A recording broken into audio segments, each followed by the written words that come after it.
কোনো নামাজ হোক না কেন, যদি নামাজের ভিতরে সূরাতুল ফাতিহা যদি না পড়েন আপনার বন্ধুরে, এই কিন্তু আপনার নামাজ হবে না। কত ভাই জানাজা পড়িতে খাড় হয়েছেন, জানাজা পড়িতে জানে না। কত ভাই এমন আছে গ্রামে মাইয়াত হয়ে গেছে, চল না রে মাঠে দিতে যাব, নাই গেলে লোকজন কি বলবে, শাশুড়ি মরেছে, শ্বশুর মরেছে, বা শ্বশুর বংশের কোন লোক মরেছে, চল না রে চল না, মাটি না দিতে গেলে লোক কি বলবে। এই যে লোক কি বলবে বলে চলে যাচ্ছে লাইনে। কিন্তু বন্ধুরে আজকে আমরা জানাজার নামাজ পড়িতে কত লোক জানি না। ভাই আমার, জানাজা পড়ার নেকি কি জানেন? আল্লাহ রাসূল বলেছেন, যারা জানাজার নামাজ পড়লো এবং মাইয়াতকে দফন করলো, জানাজার নামাজ পড়লো, মাইয়াতকে দফন করে পর্যন্ত থাকলো, আল্লাহর নবী বলেছেন উম্মত সেই লোকটা কিন্তু তো কিরাত নেকি পেয়ে গেল। জানাজা পড়ার হলে এক কিরাত নেকি, আর মাইয়াতকে দফন করা হলো এক কিরাত নেকি, দু কিরাত নেকি হয়ে গেল।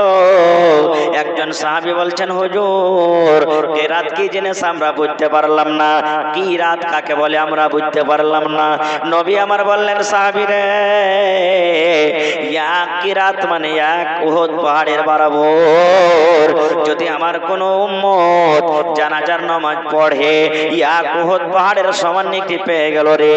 আর যদি কোনো আমার উম্মত জানাজার নামাজের পর যদি ও মাটিও দেয়, বিসমিল্লাহ বলে 3 খাবল মাটি দেয়, তাহলে ওই লোকটা আর এক উহুদ পাহাড়ের সমান নেকি পেয়ে গেল। তাহলে মাটি দেওয়ার আর জানাজা পড়ার নেকি কত হলো? 2 উহুদ পাহাড়ের সমান আপনি নেকি পেয়ে গেলেন। কিন্তু আজকে আমরা কি করছি? মাটি দেওয়ার আমরা মর্যাদা বুঝি না। যেগুলা রিশতেদার তার গেলাম না তো, বাড়িতে বসে আছি তো আছি না রে ভাই। আরো কত জায়গাতে দেখছি আপনার এলাকাতে কি আছে না আছে, বড় মানুষ যদি হয়তো মাটি দিতে যাব আর ছেলে পেলে যদি মরে, তাহলে কিন্তু আমরা তার মাটি দিতে ভালোভাবে চাই না। এই 10-20টা লোক ওর খানদানের বংশ লোক গেল মাটি দিয়ে দিলে বাস চলে এলো। জি না, মাইয়াত ছোট হোক কিংবা বড় হোক, নেকি বরাবর আপনি মাটি দিবেন, আপনার নেকি হবে। আরো একটা কথা বলে দি, জানাজা কিভাবে পড়তে হবে আমাদেরকে, জানাজা কিভাবে আমরা পড়ছি।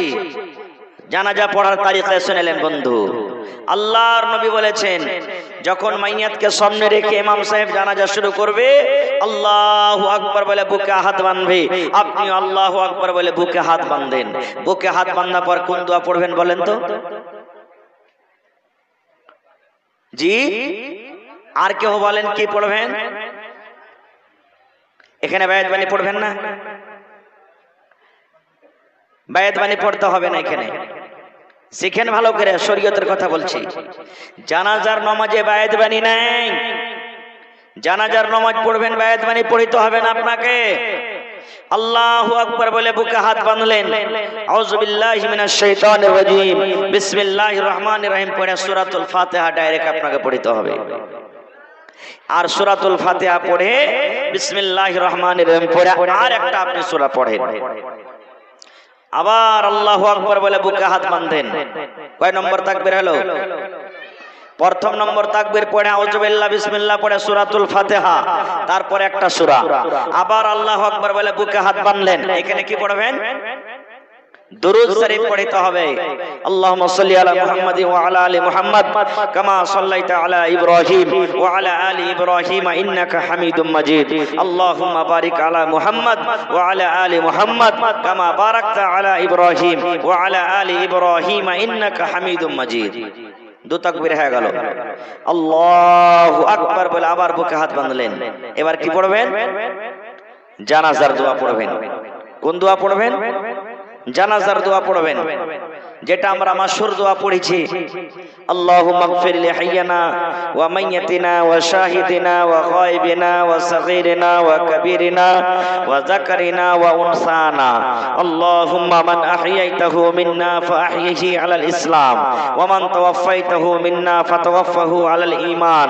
আল্লাহুম্মা লা তাহরিমনা আজরাহু ওয়া লা তাফতিননা বাদা।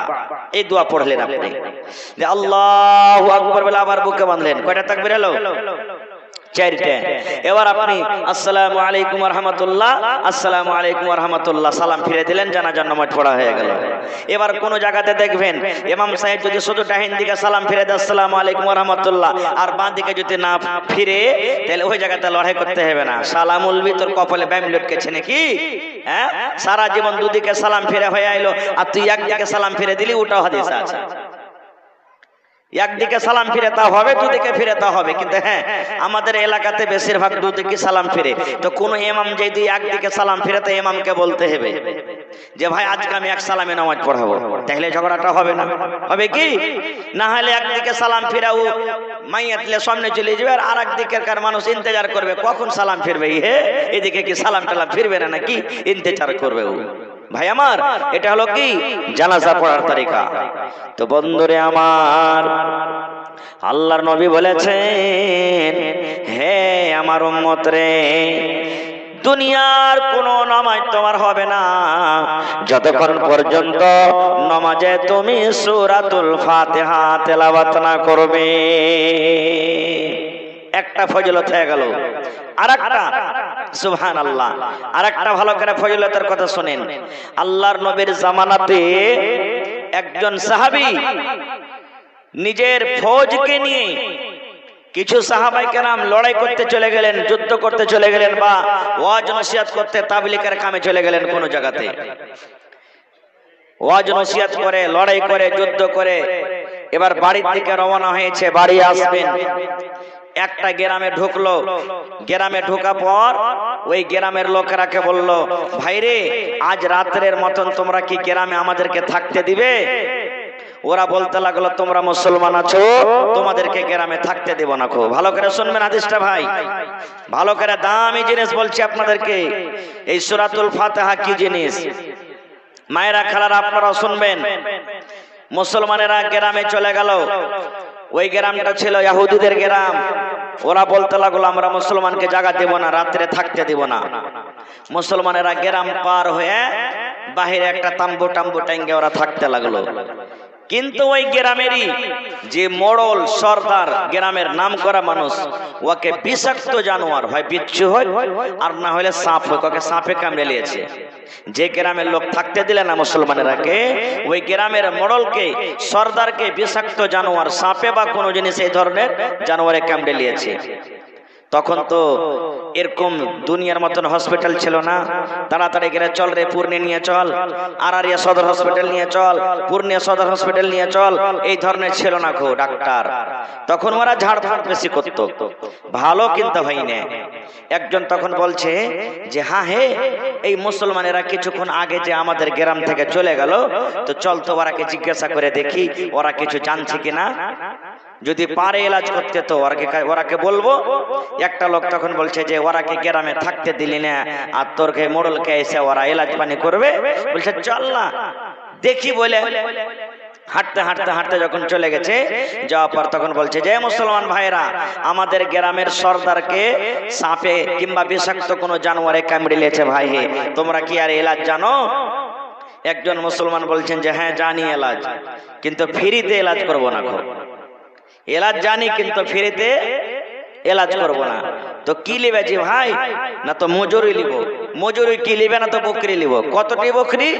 30টা ছাগলে ফাইনাল হইল। 30টা ছাগল, 30টা বকরি দিতে হবে তোমাদেরকে। আমরা যখন কেউ মুসিবতে পড়ে যাই, আমরা কি বলি? আরে জান বেঁচে থাকলে লাভ পাই, টাকা লাগবে চল তাড়াতাড়ি করে, কিন্তু চল ডাক্তারের কাছে, ডাক্তার বাবু যত টাকা লাগবে দিব, কিন্তু এই পেশেন্টকে তুমি বাঁচিয়ে লাও। এই ধরনের আমরা বলি। সুবহানাল্লাহ। তো 30টা ছাগল, 30টা বকরিতে কথা হয়ে গেল। এবার চলে গেলেন সেই মুসলমান, সেই সাহাবী চলে গেলেন ওদের মোড়লের কাছে। এবার কিন্তু ফুঁক দিতে লাগলেন, ফুঁক দিতে লাগলেন, ফুঁক দিতে লাগলেন, ফুঁক দিতে লাগলেন। ফুঁক দিতে দিতে দিতে দিতে দিতে ওর বিষ কিন্তু দূর হয়ে গেল, লোকটা একবারে চাঙ্গা হয়ে গেল, ভালো হয়ে গেল। এবার 30টা ছাগলকে হাঁকিয়ে নিয়ে মুসলমানের দলের কাছে চলে এলো। তখন আর একটা মুসলমান বলছেন যে হারে কইরবে যে কইরে যে 30টা ছাগল পাইনু, ঝাড়ফুঁক করে এলাজ পানি করে, তো এই ছাগলকে আমাকে লেওয়া ঠিক হয়েছে, এই ছাগল কি লেওয়া আমাকে ঠিক হয়েছে, এই ছাগল কি লেওয়া আমাকে হালাল হয়েছে। এই ধরনের ওরা কিন্তু এক অপরকে বলা বলি করতে লাগলো। এই জামানার যদি আমরা হইতাম তো কি বলতাম, ধরে খাইলে দেখা যাবে পরে, খা তো আগে তখন দেখা যাবে। বা আরে মাদানী সাহেবকে একটু জিজ্ঞাসা করেন তো ফোন করে যে এটা আমাদের জন্য হালাল আছে কি হারাম আছে। তখন তো ফোনও ছিল না ভাই, তখন ওরা বলছেন যে না খাবো না। কি করবি? বলছে ভাই রে আমরা ছাগল পেয়েছি, ছাগল আমরা খাবো না রে ভাই, আমরা মদিনা চলে যাব। মদিনা যাওয়ার পর আমরা যতক্ষণ পর্যন্ত নবী মুহাম্মদ সাল্লাল্লাহু আলাইহি ওয়াসাল্লামকে আমরা ফতোয়া জিজ্ঞাসা না করব, যতক্ষণ পর্যন্ত আমরা নবী মুহাম্মদ সাল্লাল্লাহু আলাইহি ওয়াসাল্লামকে ফতোয়া না জিজ্ঞাসা করব, ততক্ষণ পর্যন্ত এই ডাক্তারি করে এই ঝাড়ফুঁক করে এই এলাজ করা বকরি কিন্তু আমরা জবাই করে খাবো না। মদিনা যাব, নবীজিকে জিজ্ঞাসা করব, তারপরে তখন আমরা খাবো। এবার হাঁটতে হাঁটতে হাঁটতে হাঁটতে তারা মদিনায় পৌঁছে গেলেন। ছাগল বকরি গলাকে বাঁধলেন সুন্দর কইরে। এবার নবীজির দরবারে সাহাবায়ে কেরাম হাজির হয়ে গেলেন। নবী গো আমাদের সাথে একটা ঘটনা ঘটে গেছে গো নবীজি। আল্লাহর নবী বললেন বাবারে কি ঘটনা ঘটেছে তোমরা বলো। বলছে নবীজি আমরা যখন বাড়ি আসছিলাম একটা ইহুদিদের গ্রামে আমরা চলে গেলাম, আমরা রাতের বেলাতে থাকতে চাইলাম কিন্তু আমাদেরকে কেউ জায়গা দিল না, মুসলমান বলে কেউ জায়গা দিল না। কিন্তু নবী গো ওই গ্রামের একটা মণ্ডলকে সাপে কামড়ে নিয়েছে কিংবা কোনো বিষাক্ত জানোয়ারে কামড়ে নিয়েছে। এবার আমরা তাদের কাছে গেলাম, আর যাওয়ার পর তাদের আমরা ঝাড়ফুঁক করলাম, তাদের এলাজ করলাম, আর এলাজ করার পর 30টা আমরা ছাগল পেয়েছি। আমরা একটাও ছাগল এখন পর্যন্ত কিন্তু জবাই করে খাইনি। আল্লাহ নবী গো যতক্ষণ পর্যন্ত আপনি ফতোয়া না দিবেন, যতক্ষণ পর্যন্ত আপনি না বলবেন আমাদের জন্য খাওয়া হালাল আছে কি হারাম আছে, ততক্ষণ পর্যন্ত আমরা কিন্তু বকরি জবাই করব না। নারে তাকবীর। এবার নবীজি আমাদের মতন যদি মৌলভী সাহেবেরা হয়তো কি বলতো যে আচ্ছা খায় একটা বা খাইয়েছো নাকি। দেখেন এই ধরনের আমরা হয়তো কথা বলতাম, কিন্তু নবীজি কত হুঁশিয়ার মানুষ। কি বলছেন জানেন? রে আমার সাহাবীরা তোমরা ছাগল পেয়েছো ভালো কথা, তোমরা বকরি পেয়েছো ভালো কথা, কিন্তু তোমরা যে ঝাড়ফুঁক করেছিলে, তোমরা কি কহে তোমরা এলান করেছিলে, কি কহে তোমরা এলাজ করেছিলে, কোন মন্ত্র পড়ে তোমরা ঝাড়ফুঁক করেছো দয়া করে তোমরা একটু বলে দাও। কি কহে তোমরা ফুঁক দিয়েছিলে, কি বলে তোমরা এলাজ করেছিলে। এই জমানার আমরা যারা কবিরাজ, এই জমানার যারা আমরা কবিরাজ ঝাড়ফুঁক করি, যদি কোনো কবিরাজ ভাই মা খালা থাকেন তো ভাই মনে দুঃখ করবেন না, আমরা কি করব তুলসীর পাতা নিয়ে বসবো সামনে, আর লাড়ু নিয়ে বসবো, আগরবাতি ধরাবো, ফুল ধরাবো, পেড়া ধরাবো, কেলা রাখবো, আর কি কি ওই সিন্দুর রাখবো। আর রাখা পর তখন একবারে ওকে এরকম ভাবে বলবো তাম্বা তুলসীর পূজারে কইরা রাখিনো রে, হাই রে সোনার বান্দারে, কি বা খাইবা কি বারে নিবা বহল রে, হাই রে সোনার বান্দারে। যেমনই মন্ত্র পড়বে টাটি ফড়কা ভাইকে একবারে ভূত চলে আসবে, সামনে মশান চলে আসবে, আসে না? রে মুসলমান, আমি ওই মায়েরাকে বলবো, বোনেরাকে বলবো, দাদাকে বলবো যারা এরকম কাজ করে। আল্লাহর নবী বলেছেন এই মন্ত্র পড়িতে পড়িতে যদি কোনো মানুষ মরে যায়, যদি তওবা না করে, নামাজ পড়িতে গেলে আল্লাহর দরবারে নামাজ কবুল হবে না, রোজা করতে গেলে আল্লাহর দরবারে রোজা কবুল হবে না, দান করতে গেলে আল্লাহর দরবারে দান কবুল হবে না। যদি ওই মা ওই বোন যদি এগুলা পড়িতে পড়িতে তওবা না করে যদি মরে যায়, এটা হলো শিরকের গুনাহ, এটা হলো শিরকের পাপ। যদি এগুলা পড়িতে পড়িতে তার মওত হয়ে যায় তওবা না করে, তাইলে ওই লোকটা আল্লাহর জান্নাতে যাবে না। এত বড় পাপ, এত বড় গুনাহ, আল্লাহ জান্নাতের ভিতরে যাবে না। ওরে সুবহানাল্লাহ। তো নবী আমার বলছেন এ সাহাবী ছাগল তো পেয়েছো ভালো কথা, কিন্তু কি পড়ে তুমি ফুঁক দিয়েছিলে? শোনেন রে বন্ধু, এবার কি পড়ে ফুঁক দিয়েছেন শোনেন। সে সাহাবী বলছেন, হুজুর আমি আউযুবিল্লাহ বিসমিল্লাহ বলে সূরাতুল ফাতিহা পড়ে আমি ফুঁক দিয়েছি। কোন সূরা? সূরাতুল ফাতিহা পড়ে ফুঁক দিয়েছি। একবার পড়া হলো, ফুঁক দিয়ে দিলাম, আবার পড়লাম, ফুঁক দিলাম, আবার পড়লাম, ফুঁক দিলাম, আবার পড়লাম, ফুঁক দিলাম, আবার পড়লাম, ফুঁক দিলাম। আল্লাহর নবী গো এই করে করে করে করে যতক্ষণ পর্যন্ত লোকটা আরাম না হয়েছে, যতক্ষণ পর্যন্ত লোকটা ভালো না হয়েছে, আমি সূরাতুল ফাতিহা পড়ে পড়ে পড়ে আমি ফুঁক চালিয়ে গেছি। যখন নবীজি দেখলেন যে সূরাতুল ফাতিহা বলে ফুঁক দিয়েছে, তখন নবী বলছেন যে তোমাদের জন্য জায়েজ আছে, বকরি নিয়েছো, ভালো করেছো। তোমরা কোনো গুনহার মন্ত্র পড়ে ফুঁক দাওনি, তোমরা দুয়া সূরা পড়ে ফুঁক দিয়েছো, এই জন্য তোমাদের জন্য জায়েজ আছে। মুহাদ্দিসিনে কেরাম হাদিসটাকে সামনে রেখে বলছেন যে যারা ডাক্তারি করে ওরা এলাজ করে টাকা নিতে পারে, ওদের এলাজ করে টাকা নেওয়াটা যায়, এই হাদিসটাকে সামনে রেখে বলছেন। কিন্তু আমরা মা খালা যারা কবিরাজ আছে আগতে বলে দেবে, এক তো গুনাহ করছে, ওপরতে বলে 5,000 টাকা নেবো তাহলে যাবো, 10,000 নেবো তাহলে যাবো।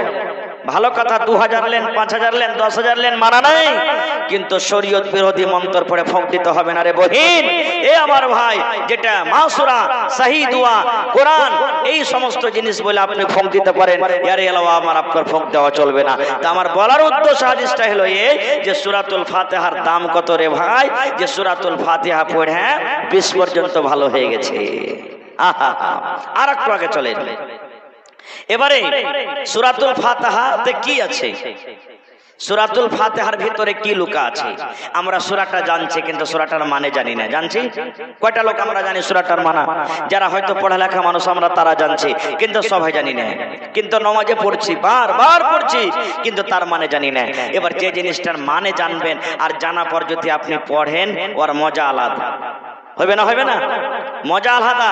না হলে ওরকমই হবে যে একটা বেটি ছেলেকে দেখতে এসছে, মুচলি বেটি ছেলে, এবার সামনে মানুষজন বসে আছে দেখতে এসছে, তো লোকেরা বলছে যে ভাই তোমার বেটিটাকে নিয়ে এসো না, একটু দেখে দাও চেহারাখানটা। তো ঘর থেকে বাড়াইছে, তো ওই বেটি ছেলে যাকে দেখতে এসছে ওর একটা সহি আছে, তখন ঘর থেকে বাড়াইছে, বাড়ার সাথে সাথে তখন ওর সহিটা বলছে, সহি জি সহি, একটা কথা বলবো। বলছে কি জি সহি? বলছে যখন তুমি লোকের সামনে যাইবে, তোমাকে যেটা জিনিস জিজ্ঞাসা করবে তুমি ফাটাফাট কইও। যে জিনিসটা জিজ্ঞাসা করবে তুমি কি বলবে?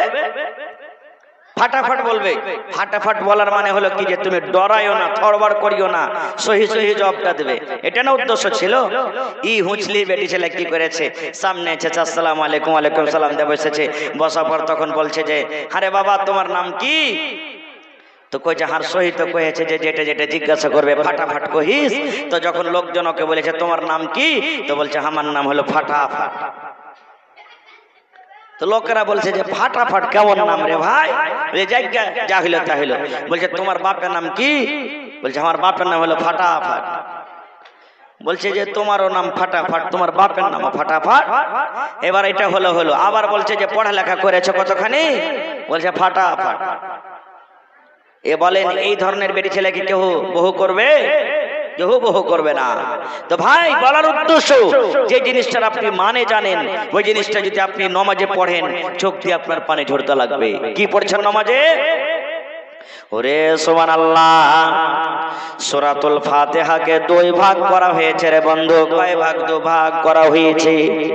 এক ভাগ হলো আল্লাহর জন্য, আর এক ভাগ হলো বান্দার জন্য, মানুষের জন্য। সূরাতুল ফাতিহাকে দুই ভাগ করা হয়েছে। সূরাতুল ফাতিহাকে দুই ভাগে ভাগ করা হয়েছে। এক ভাগ হলো মানুষের জন্য, আর এক ভাগ হলো বান্দার জন্য। আলহামদুলিল্লাহি রাব্বিল আলামিন, আর রহমানির রহিম, মালিকি ইয়াউমিদ্দিন। এখানটা হলো আল্লাহর জন্য। এই তিনটা আয়াত আল্লাহর জন্য। তারপরে যে আমরা পড়ি ইয়াকা নাবুদু ওয়া ইয়াকা নাস্তাইন, এই ইয়াকা নাবুদু থেকে নিয়ে গায়রিল মাগযুবি আলাইহিম ওয়ালাদ-দাল্লিন, এখানটা হলো বান্দার জন্য, এখানটা হলো মানুষের জন্য। বলবেন কেমন কথা? আল্লাহর জন্য হলো কিছু আর মানুষের জন্য হলো কিছু। কেমন কথা এটা? তাহলে ভাই শুনেন একটু, খুব ভালো দামি কথা বলছে ভাই। যখন আমরা নামাজে হাত বাঁধি কার সাথে কথা বলি বলেন তো? কার সাথে কথা বলি? জোরে বলেন, কার সাথে কথা বলি? আল্লাহর সাথে কথা বলি। ওরে আল্লাহ, মসজিদ হলো একটা এমন ঘর যেখানে আমির চলবে না, গরিব চলবে না, ছোট চলবে না, বড় চলবে না। মসজিদ আল্লাহর ঘর, সবার জন্য সমান। মসজিদে এই কথা দেখা হয় না এটা হলো আমিরের জায়গা, এটা হলো গরিবের জায়গা, এটা হলো ছোট লোকের জায়গা, এটা হলো বড় লোকের জায়গা রে। মসজিদ হলো সব মানুষের জন্য সমান। নাকি? যারা বলেন সবার জন্য সমান না সমান নয়? মসজিদ সকল মানুষের জন্য সমান। এইবারে নমাজে আমরা কার সাথে কথা বলি? আল্লাহর সাথে। কোন ভাষাতে কথা বলি বলেন তো? আরবি না উর্দু না হিন্দি না বাংলা না ইংলিশ? কোন ভাষাতে কথা বলি? আল্লাহর সাথে কোন ভাষাতে কথা বলি? হায় আল্লাহ, কইতে পারেন না? আরবিতে কথা বলি। কোরআন আরবিতে আছে। কোরআন কিসে আছে? একটা হাজী সাহেব হজ করতে গেছে মক্কা। মক্কাতে তো আরবির কথা না বলে। হজ করে এসে তখন একটা লোক বলছে যে আরে ভাই হাজী সাহেব, ওখানে কোন ভাষা দেখতে পেলে তুমি? কইছে যে ভাই আজান ছাড়া সবই হলো আরবি। খালি আজানটা বাংলাতে দিচ্ছে, বাকি সব আরবিতে দিচ্ছে। কি বলছেন? খালি আজানটা বাংলাতে দিচ্ছে আর তাছাড়া সব হলো আরবিতে। আজান আরবিতে দেয় না বাংলাতে দেয়?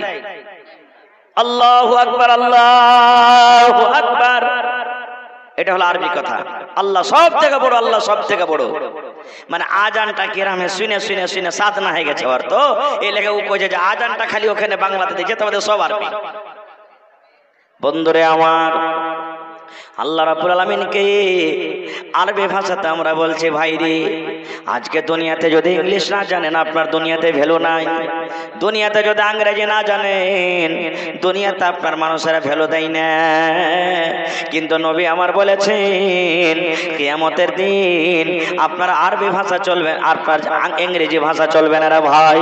সেখানে উর্দু ভাষা চলবে না, সেখানে আপনার বাংলা ভাষা চলবে না, সেখানে আপনার চাইনি ভাষা চলবে না, সেখানে আপনার নেপালি ভাষা চলবে না, সেখানে মালয়ালাম ভাষা চলবে না, সেখানে আপনার চীনের ভাষা চলবে না। কিয়ামতের দিন যত লোক যাবেন কিয়ামতের মাঠে, যত মানুষ আছে সব মানুষ সেই দিন আরবি জবানে কথা বলবে, সব মানুষ আরবি কথা বলবে। আরবি আপনি পড়েন তাও আরবিতে কথা বলবেন, আর যদি আরবি না পড়ে থাকেন তাও আল্লাহর সামনে আমাকে আপনাকে আরবিতে কথা বলতে হবে। মরার পরই আরবি শুরু। জানবারি হয়ে গেল, কবরে লোকজন রেখে চলে এলো, মরার পরই আরবি শুরু হয়ে গেল। আল্লাহ রাব্বুল আলামিনকে আরবিতে কথা বলছি। এই যে যখন আমরা আল্লাহু আকবার বলে বুকে হাত বেঁধে দিই আর দিয়া তখন আল্লাহুম্মা বাঈদ বাইনি ওয়া বাইনা খাতায়ায়া কামা বা'আদতা বাইনাল মাশরিকি ওয়াল মাগরিব আল্লাহুম্মা নাক্কিনি মিনাল খাতায়া কামা ইউনাক্কাস সাওবুল আবিয়াযু মিনাদ দানাসি আল্লাহুম্মা আগসিল খাতায়ায়া বিল মাই ওয়াস সালজি ওয়াল বারাদি। পড়ি না জোরে বলেন, পড়ি না। আল্লাহকে আরবি ভাষাতে বলছি আল্লাহুম্মা, এ আল্লাহ, আল্লাহ রে নামাজে আমরা কি পড়েছি রে ভাই শুনেন, কত মজার দোয়া। আল্লাহকে বলছি আল্লাহুম্মা, এ আল্লাহ বাইদ বাইনি, আল্লাহ তুমি আমাকে দূর করে দাও, দূর করে দাও আল্লাহ জি। কি থেকে দূর করে দাও? বাইনাল মাশরিকি ওয়াল মাগরিবে, আল্লাহ যেখানে সূর্য উঠছে আর যেখানে সূর্য ডুবছে এতখানি আল্লাহ তুমি আমাকে দূর করে দাও। বাইনাল মাশরিকি ওয়াল মাগরিব, আল্লাহ মাশরিক এবং মাগরিব যত দূরে আছি অত দূরে তুমি আমার গুনাহ খাতা থেকে আল্লাহ আমাকে দূর করে দাও। আল্লাহকে বলছি আল্লাহ আমার জীবনে যত বড় গুনাহ হয়েছে, পাপ হয়েছে, আল্লাহ তুমি আমাকে আমার গুনাহ খাতা থেকে দূরে করো। কত দূর দূরে করো? যেখানে সূর্য উঠছে আর যেখানে সূর্য ডুবছে। কত দূরে সূর্য উঠছে আর কত দূরে ডুবছে আমরা কেউ বলতে পারবো? জোরে বলে নাই ভাইরা, বলতে পারবো? আল্লাহকে বলছে আল্লাহ যেখানে সূর্য উঠছে আর যেখানে ডুবছে এত দূরে আল্লাহ থিয়ে দাও। তারপরে কি বলছি? আল্লাহুম্মা নাক্কিনি মিনাল খাতায়া কামা ইউনাক্কাস সাওবুল আবিয়াযু। আল্লাহকে বলছি আল্লাহ তুমি আমার গুনাহ খাতাকে ধুয়ে দাও। আল্লাহ কেমন করে ধুয়ে দাও? যেমন সাদা কাপড়ে ময়লা লাগলে, সাদা কাপড় যদি নোংরা হয়ে যায়, সাদা কাপড়ে যদি দাগ লেগে যায়, কাপড় যেমন আমরা ধুয়ে যখন পরিষ্কার করে দিই চকচক চকচক করে, আল্লাহ জি এই মতো তুমি আমাকে কাপড়ের মতো গুনাহ থেকে আল্লাহ তুমি পাক করে দাও, সাফ করে দাও। কাকে বলছি? কাকে বলছি সমস্ত কথা? আল্লাহকে বলছি। তারপরে আল্লাহকে বলছি, আল্লাহুম্মা, এই আল্লাহ, আল্লাহ জি আমার দ্বারাতে এত বড় বড় গুনাহ হয়েছে, পাপ হয়েছে আল্লাহ, আর সেই গুনার কারণে যদি আমাকে জাহান্নামের আগুনে দাও আল্লাহ, সেই গুনার কারণে যদি আমাকে জাহান্নামের আগুনে যেতে হয় আল্লাহ, তুমি আমার গুনার কারণে যদি আমাকে জাহান্নামে দাও আল্লাহ, জাহান্নামের আগুন তুমি আল্লাহ আমার জন্য ঠান্ডা করে দাও। কি দিয়া ঠান্ডা করে দাও? বিল মাই, আল্লাহ তুমি পানি দিয়ে সে আগুনটাকে নিভিয়ে দাও। বলেন আগুন যদি ধরে যায়, আগুন যদি নিমেতে গেলে পানির দরকার হয় কি হয় না? জোরে বলেন, পানির দরকার হয়। আল্লাহকে বলছি, আল্লাহ আমার দ্বারাতে যে ভুল হয়েছে, গুনাহ হয়েছে আল্লাহ, তুমি সেই গুনাহটা তুমি বিল মায়ে পানি দিয়ে তুমি নিমিয়ে দাও। এবার আল্লাহকে বলছি, ওয়াসাল যে আল্লাহ জি যদি আমার গুনাহ এত হয়েছে, এত আমার পাপ হয়েছে, পানি দিয়ে যদি গুনাহ যদি না ধয়, জাহান্নামের আগুন যদি পানিতে না ঠান্ডা হয় আল্লাহ, তুমি বরফ দিয়ে আল্লাহ তুমি ঠান্ডা করে দাও। বলেন পানি থেকে বরফ বেশি ঠান্ডা কি ঠান্ডা নয়? পানি ঠান্ডা না বরফ ঠান্ডা? জোরে বলেন, কি ঠান্ডা? পানি বেশি ঠান্ডা না বরফ ঠান্ডা? বরফ ঠান্ডা। রোজার দিনে না পানির শরবত দিচ্ছেন, পানির শরবত খেয়ে জি ভরে না, তখন উপর থেকে কি দিচ্ছেন? হ্যাঁ, তাহলে বরফটা হলো ঠান্ডা। আল্লাহ এত ভুল করেছি, আল্লাহকে বলছেন নামাজে, আল্লাহ তুমি বরফ দিয়ে ঠান্ডা করে দাও। এবার তারপরে কি আছে? ওয়াল বারাদ, বিল মাই ওয়াসাল যে কি আছে? ওয়াল বারাদ। বারাদ কাকে কহে জানেন? যখন ঝড় হয়, তুফান হয়, পাথর যে পড়ে, ওলা বৃষ্টি হয়, ওকে কি বলে? বারাদ। আপনার ওইটা পাথর থেকে, পাথরটা যে যখন পড়ে ওই পাথরটা খেয়ে দেখবেন আপনি বরফ থেকে বেশি ঠান্ডা হয়, ওইটা বরফ থেকে বেশি ঠান্ডা। আল্লাহকে বলছে রব্বুল আলামিন আমার দ্বারাতে এত পাপ হয়েছে, আমার দ্বারাতে এত গুনাহ হয়েছে, এই রব্বুল আলামিন পানিতে যদি ঠান্ডা না হয় আল্লাহ, বরফ দিয়ে যদি না হয় আল্লাহ, ওয়াল বারাদ আল্লাহ তুমি ওলা দিয়ে পাথর দিয়ে তুমি ঠান্ডা করে দাও। নারে তাকবীর। এগুলা আল্লাহকে দোয়া করলেন। মেলায় মানুষেরা বলে লয়া লয়া নতুন নতুন মুলবি হ্যাঁ দোয়া দুরুজ বাদ করে দিয়েছে, আর দেয়া নমাজ পড়িতে খালি আইন না লাগছে, যে মুলবি সাহেব আইন না লাগছে। লেন কত নিচে হয়েছে আপনার নমাজে, কত দোয়া পড়েছেন আপনি নমাজে দেখেন, কিন্তু দোয়ার মানে মতলব আমরা জানি না, যার কারণে আমরা বলছি যে নমাজ আইন না লাগছে। তারপরে আমরা কি পড়ি? আউযু বিল্লাহি মিনাশ শাইতানির রাজিম, বিসমিল্লাহির রহমানির রহিম, আলহামদুলিল্লাহি রাব্বিল আলামিন। সমস্ত তারিফ হলো আল্লাহর জন্য, আলহামদুলিল্লাহি সমস্ত তারিফ হলো আল্লাহর জন্য, সমস্ত প্রশংসা হলো আল্লাহর জন্য। কোন আল্লাহর জন্য? রাব্বিল আলামিন, যিনি আল্লাহ সমস্ত দুনিয়া এবং আখিরাতের হলেন রব। রব্বুল আলামিন গোটা পৃথিবীর হলেন রব, গোটা দুনিয়ার হলেন রব, আখিরাতের যিনি হলেন রব। রব মানে পালনেওয়ালা, রব মানে পালনেওয়ালা, রব মানে পালনেওয়ালা। ওরে সুবহানাল্লাহ, আল্লাহ কত বড় রব। আমার বাড়িতে 5টা ছেলে পিলা আছে বন্ধুরে, রাত দিন আমরা কি করি? তার জন্য খাটাখোটা করি, তার জন্য মেঘ বাতাস দেখি না। ওরে আল্লাহ, তাও আমরা মনে মনে আফসোস করি, আল্লাহ আজকে 500 টাকা পেলাম, কালকে আমি খাটতে যেতে গেলে পেটে খাইতে পাবো, আর না যেতে গেলে কিন্তু খেতে পাবো না, নাকি? কিন্তু আল্লাহ শুধু মানুষের রব নয়, আল্লাহ মানুষের হলেন রব, আল্লাহ জিনের হলো রব, আল্লাহ হলো মাছের রব, আল্লাহ হলো সাপের রব, আল্লাহ হলো মাছের রব, আল্লাহ হলো পেঁপড়ার রব, আল্লাহ হলো সারগের রব, আল্লাহ হলো গরু ভোঁসের রব, আল্লাহ হলো জোকের রব। আল্লাহ রব রব্বুল আমিন গোটা পৃথিবীতে যত আল্লাহর মাখলুক রয়েছে সমস্ত জিনিসকে আল্লাহ রব্বুল আলামিন খিলানেওয়ালা, সমস্ত জিনিসের রব হলেন আল্লাহ। আল্লাহ খিলাই না ভাই? সাপকে কে খেতে দেয়? সাপকে কে খেতে দেয়? আল্লাহ খেতে দেয়। মানুষকে কে খেতে দেয়? আল্লাহ খেতে দেয়। জিনকে কে খেতে দেয়? আল্লাহ খেতে দেয়। যারা যোগ ওরা কে খেতে দেয়? আল্লাহ খাওয়ানোর ব্যবস্থা করে দেয়। আল্লাহ হলেন সব কিছুরই রব। আল্লাহ তাবারক ওয়া তাআলা হলেন পালনেওয়ালা। এই জন্য আল্লাহ রাব্বুল আমিনের সমস্ত তারিফ এবং প্রশংসা। কত সুন্দর কথা। আমরা কিন্তু এখন পর্যন্ত আল্লাহকে রব বলে আমরা স্বীকার করিনি।